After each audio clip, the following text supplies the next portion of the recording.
Hey everyone, real quick before I jump into this actual first impressions video, which you are about to watch, I made a mistake, and I made it in the unboxing too. I keep calling this S90V fluted carbon fiber Spyderco Native 5 a sprint run, and I've learned since I got it that it is not a sprint run. I thought it was when I ordered it, when I was learning about it and all that kind of stuff. Turns out it is what Spyderco refers to as a signature series model. I didn't even know that was a thing, but it is not a sprint run. So I'm going to say that at least once, probably a couple of times in this video you're about to watch. Bear in mind, I was wrong. It is not a sprint run. So, apologize for my mistake. Anyways, this is my first impressions, and go. Hey everybody, Jake here from Bearded Gear, and I've got a first impressions to do for you today. This, if you watched my unboxing, you already know, is the fluted carbon fiber S90V Spyderco Native 5. And as you can see, it is a gorgeous knife.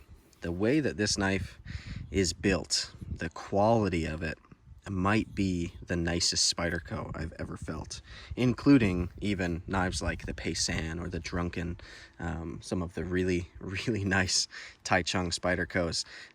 This is right up there with those guys. It's just flawlessly constructed.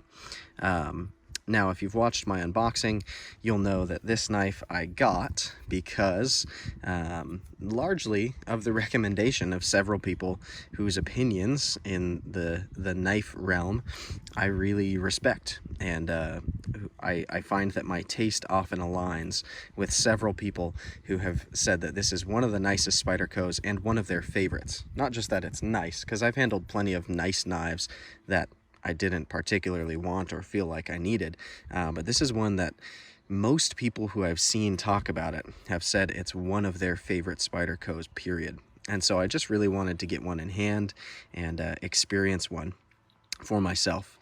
So the construction of this knife is fairly simple.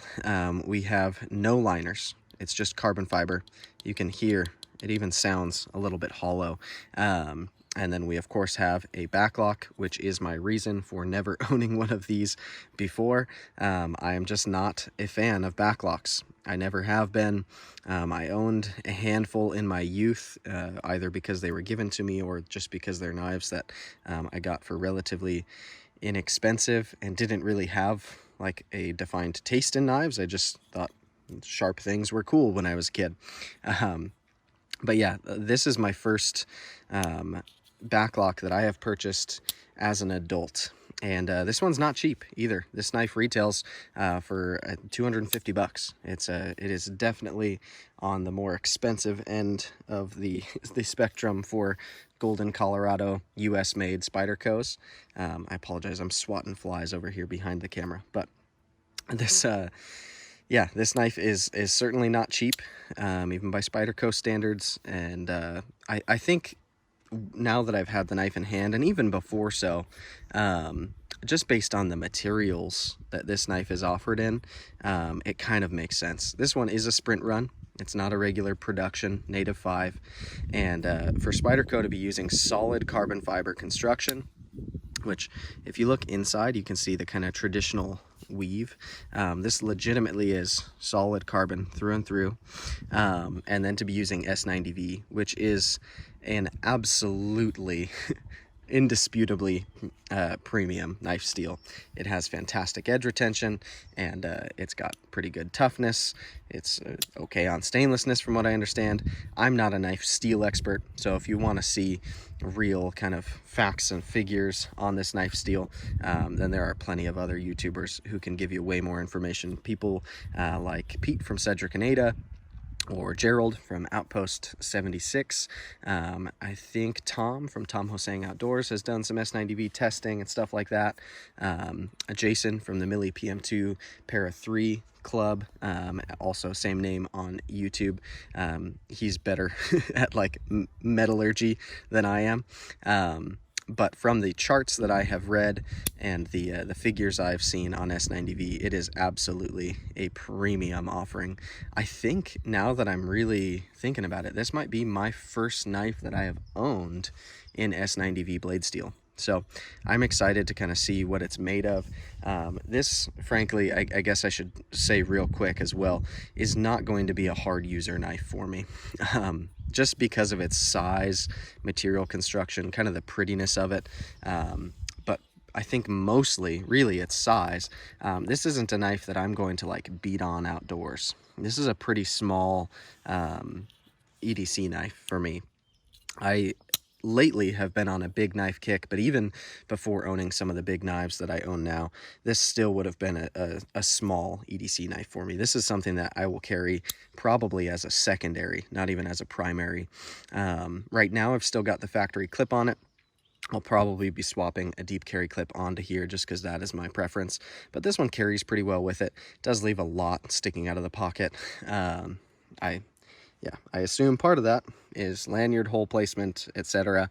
Spyderco just insists on having lanyard holes, and I don't know how many people are really using them. But that being said, this knife for me is just going to be kind of a light duty EDC. And when I say light duty EDC, that doesn't mean that I'm going to like hardly cut with it. I'll certainly cut with this quite a bit, but it'll be things like cardboard, paper, tape, a little bit of paracord, strings that dangle off of my clothes, zip ties on my daughter's toys that I open up, stuff like that. This isn't going to be something that's out in the woods with me, clearing trails, feather sticking, batoning. None of that is going to happen with this knife. It's just too pretty, too small, and I don't think that's really like the nature of the Native. Now, I will say my Shaman, which is essentially a scaled up Native with a compression lock, that having thicker blade steel, being in Rex 45, and just the construction of that knife. That one is a knife that I do use and beat on outdoors, and it does great for it. So I kind of like that this feels like a smaller version of the Shaman. Obviously this came way before, so the Shaman's kind of like a bigger version of this, but this being the one that I got second, and the Shaman already being a knife that I own and love. In fact, I've owned a couple of them now. This is kind of, it feels a little bit familiar in hand, and I really like it. But yeah, so my first impressions on this guy are really, really strong. I'll get to the back lock in a minute, but let's talk about a couple of the other things that I really, really like about it. So first, I'm very accustomed to a knife being similar to this in size and also being from Spyderco, would be the Para 3. I carry and use my Para 3 a ton. I've owned several of those. I've carried and used several different blade steels and variants. My personal Maximet one that has been kind of my go-to user carrier one for a while now, just got all dressed up, so now it's wearing blue denim micarta scales. It has upgraded titanium hardware. It's wearing a lynch clip, but this knife dimensionally is very similar to a Para 3. Blade stock, I would say I would have to put calipers on it or whatever to measure it. I'm not going to frankly do that. If you want to look up the specs, you can verify, but this seems noticeably thinner to me than the Para 3 blade stock, and it's a nice, really good EDC grind. It's not like laser thin behind the edge. There are definitely knives that are thinner behind the edge, but for like real like user knife, I feel like this is a great kind of sweet spot. I would guess if it's over 20 thousandths behind the edge, it's not much over that, and it came ridiculously sharp. I've had Spydercos from several different factories, and I usually find that the Taichung ones for me come out of the box sharper than the Golden Colorado ones, just slightly, but this one, I don't know if it's because it's S90V or because it's this build, they gave a little more attention to detail on it, but the edge is just screaming sharp on here. It's even on both sides. You do see just the tiniest bit of the kind of hallmark, a little bit of belt chatter. If you really look at the grinds, that is present on just about every Golden Colorado Spyderco I've ever gotten. From what I understand, the edges are put on by machine, and so I think that's just kind of a byproduct of that, but it doesn't bother me one bit. This thing is ridiculously sharp. It's ground even, and both the primary bevel and the secondary bevel are just beautiful. The grind lines as well on this satin finish look really, really good to me. I really like the way that the satin comes through on this knife. Yeah, it just looks really, really good. So the blade is a total win in my book. I kind of like that compared to the Para 3. This one doesn't have the thumb ramp. The Para 3 has a pretty drastic thumb ramp. And so when you're on the Para 3, kind of back here, it doesn't bother me. Even when I'm choked up, I wouldn't say it bothers me, but I don't find that I prefer having it when I'm choked up in the choil, because it kind of forces my finger into a little bit of a cramped position. This one just having a nice neutral gradient that comes down here. It has the same really good Spyderco jimping that I like. It's a very fine jimping. It's sharp, but not like cut you sharp. It just really gives you traction. But it also has a nice smooth spine up in front of that jimping. So if I do choke way up on here, this knife is really, really comfortable like that. So for detail cutting and really precise work, I feel like this knife will really shine through. So yeah, the blade, excellent. I really like the profile. I've always liked aesthetically the profile of the blade on the Native. Really the only thing that has always kept me from buying one has been the back lock. So before we get to the lock itself, let's talk about the handle scales a little bit. First impressions on these are that they are incredible. The one thing I'll say I would change about them is that the edge, especially internally here, is a little bit sharp. There's no chamfering. That corner hasn't been knocked off at all. It's just a pure 90-degree corner, the way that these are finished internally. On the outside line, it does feel like it's been knocked down just the tiniest bit, but it still could definitely be a smoother line. On the back, again, yeah, it's just, if it's knocked down, it's hardly at all. So the scales are pretty square at the edge, which is funny because if you look at them on like from a side profile or from this angle, I don't know how I would describe that, they do have some kind of rounding where they've been shaped, and then they've of course got this crazy cool milling pattern all across them, which is giving it this really nice subtle texture. I really like, especially, I was talking about this in my my most recent Maximet Para 3 review, where I kind of went over the mods that I've done on it. On the bigger Spydercos, I like having the really grippy G10. Like on my PM2, the kind of sandpapery, like classic Spyderco G10 finishing really works well for me. I like it quite a bit. But on these smaller knives, like the Para 3 and this one, I'm really enjoying having it be a little bit smoother, because these smaller EDC blades, I don't need like a tactical level of traction. I just need it to be usable and comfortable for like everyday task cutting. So this finish is superb in my book. I really like that they've milled this, I don't know whether you'd call it like a star pattern or a rising sun pattern. I don't know, I guess it depends which way you look at it. But it is really, really well done. And the way it goes with the kind of subtle contouring of these handles, even though all the edges of this knife, like I mentioned, are a little bit abrupt, it feels really comfortable in hand. Like when I'm gripping down on this knife hard, I don't really feel those hard corners so much as when I'm like fidgeting with it and playing with it and trying to feel for things. So yeah, in hand, this knife is just stellar. It feels really, really good. I like it especially when I'm choked up in the choil. I just feel like I have so much control over this blade, and it feels like it just wants to be used, and like it'll be really, really good for detail cutting. So I'm excited to do some stuff with it and see how it actually does perform in application. But I guess that takes us to, we'll talk about clip real quick. It's just a Spyderco spoon clip. This one has the hole drilled for the lanyard hole. If it didn't have that lanyard hole, this bend, I assume, would come to right there where those screws end, instead of having that extra few millimeters down. So again, lanyard hole, screw you. I don't like lanyard holes. It serves zero purposes. It doesn't serve any purpose, I should say, for me at all. And I don't like that it compromises some of the clip placement. So The clip is fine. It's a Spyderco spoon clip with the texture of this handle scale material. It goes in and out of pocket easily. It's got great retention. I carried it up here today, and it feels great in pocket. This knife is really lightweight because of its construction. Obviously, being solid carbon fiber keeps the weight down.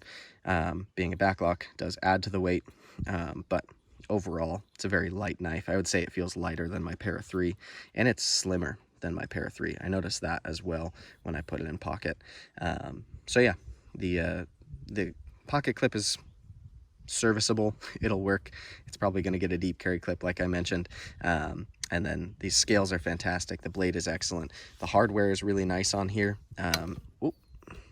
Excuse me, sorry about that. Yeah, this hardware is really, really nice. I think it seems to me, I'd have to hold it side by side, but it looks a little bit different than the hardware that goes on the PM2 and Para 3. So these screws do appear to be a little bit different than those. But yeah, so let's talk now about the reason why I've never owned one of these, and it's a backlock. I enjoy fidgeting with my knives. I can be totally upfront and honest about that. I'm not ashamed that I like to play with my knives when I'm sitting at home watching TV, working on the computer, if I'm on a Zoom call, whatever it is that I'm doing during my downtime. If I've got a knife in my pocket, I like to be able to pull it out and play with it, and I want it to be somewhat fun when I do that. Fun is a weird term to use for that, because for people who don't do that, it doesn't sound like a fun thing to do at all. But certain knife actions, and if you're a knife guy, you'll get this, are just enjoyable to deploy and to close, and it's satisfying to use. One of my critiques of the Sebenza in that carry challenge that I did, sorry Sebenza fanboys, was that I don't think that action is fun at all. It really just doesn't do anything for me. People praise it because it's like glassy smooth and kind of hydraulic, and I get that. I agree, it kind of has that nature to it, but to me that doesn't make it enjoyable to use. So knives that are enjoyable to use would be my Spydercos that have pardon me, my Spydercos that have compression locks. My Shaman with that big heavy blade, I can Spidey flick it out, which you can see on this one. I can't really do yet, maybe it'll break in. I can Spidey flick it out and it just thunks out with authority. And then with the compression lock, I just pull here and that blade with gravity alone wants to swing itself back shut. On washers and with a nice tight pivot without play, it's able to do that consistently, and it's a lot of fun to play with over and over and over again. Knives like my Koenig Arius, it has a flipper on bearings. It'll rock it out. It's a frame lock. It's nice and fun and engaging to disengage that lock, and then when you close it, again, gravity just brings it shut, and it feels smooth and silky, and it's enjoyable to me to play with. It also has a hole for deployment, so I can Spidey flick it, which I love. One of the things you'll see about me if you follow me for any time is I like holes more than I like studs. I've got a sticker just about that. I've got t-shirts that say holes are greater than studs. I prefer Spidey holes to thumb studs because I think they're generally more fun to use, and they're no less functional. I would argue they're more functional. Are there negatives to them? Sure. It's probably not the greatest thing structurally for the strength of your blade to have a big hole right here. Sure. But have I ever broken one? No. Anyways, this knife and backlocks in general just aren't fidgety, fun knives. They really aren't. So I've never wanted to own one because that's something that's actually important to me on a knife. Is it more important than the functionality of a knife? No. If I could only have one knife and it had to be something that I would use and carry every day, then I wouldn't pick a knife solely on its fidget factor. But would I prefer for it to have some fidget factor? Absolutely. So this knife, being a backlock, I will say it is a very well done backlock, and the more that I have fidgeted with it, I don't know if you could really call it fidgeting, the more I've used it over and over since opening this up yesterday, I have grown to appreciate it more than I did before owning this knife. I found myself wanting to play with it, wanting to just kind of get a feel for it. Part of that may be because it feels kind of new to me, because I have experienced a lot of other types of locks with a great level of frequency, and so this being something that's different kind of feels fresh to me. But it's not more fun to play with. In fact, it's definitely less fun to play with than a compression lock. Would I like this knife better if it was a compression lock, basically a mini Shaman in carbon fiber and S90V? Yes, I would love that. If this knife was a compression lock, 100% I would like it better. But does the back lock ruin it for me? So far, no. I have enjoyed pulling it out of my pocket, slow rolling it open, and the way that it clicks into place, that really tactile, mechanical, that thud of the lock engaging is addicting. I will say that it feels really cool with how solid this knife is. In terms of like blade play, realistically, every one of my compression lock knives has the slightest bit of side-to-side blade play in order to be drop shutty. Now, this knife is not drop shutty, bear that in mind, far from it. You can see it's not a drop shutty knife, but the way that this back lock locks up feels like the most solid folding knife that I have in my collection, for sure, bar none. There is just zero play in any direction. It's like, it feels like it's a fixed blade when it's open. So in terms of the integrity of this lock and the way it functions for real use, it's fantastic. There is nothing wrong with the functionality of a back lock. My only gripe with it has always been that it's just not as fun to play with. So I'm enjoying how functional this knife feels as a tool, and with all of the other features of it, I feel like I'm finding myself thinking that it may actually stick around, even in spite of it not being a compression lock or a liner lock or a frame lock, because all of those are more fun. But this one, yeah, I don't know. Maybe it just feels like it suits it. I don't know. It would be cool with a compression lock, like I said, but the way that it locks up and the way it kind of feels in hand, the weight that it gives it, it's a little bit back heavy. I don't know if I can show you. Yeah, my finger's all the way back here to get it balanced. It is not at the pivot. So it's definitely, it feels a little handle heavy. It makes it feel kind of solid in hand. And like I said, it really feels as solid as a small fixed blade, which is crazy to me that it gets that intense of a lockup. So I guess that'll kind of be that for the first impressions. I'm going to be doing some EDC cutting tasks with this knife day to day, and I'll probably have this knife for a solid week as my secondary in pocket. I don't have any other small knives that I need to be testing right now, so I'll probably carry this. Today I carried it up back pocket, and I'll probably do that daily and just see how much I fall in love with it, or whether it's just exciting today because it came out of the box yesterday. We'll see, time will tell. But my first impressions are really, really solid on it. I want to reiterate, this feels like, if not the nicest, it is tied for the nicest in terms of fit and finish of any Spyderco I've ever owned, including the really nice Taichung Spydercos. So the quality of this piece really shines through, and it just feels fancy to use. I was thinking about it this morning as I got it out of my knife case. I think this is probably, if I were to pick a knife in my collection that is currently my most like gentleman's knife, this is probably it.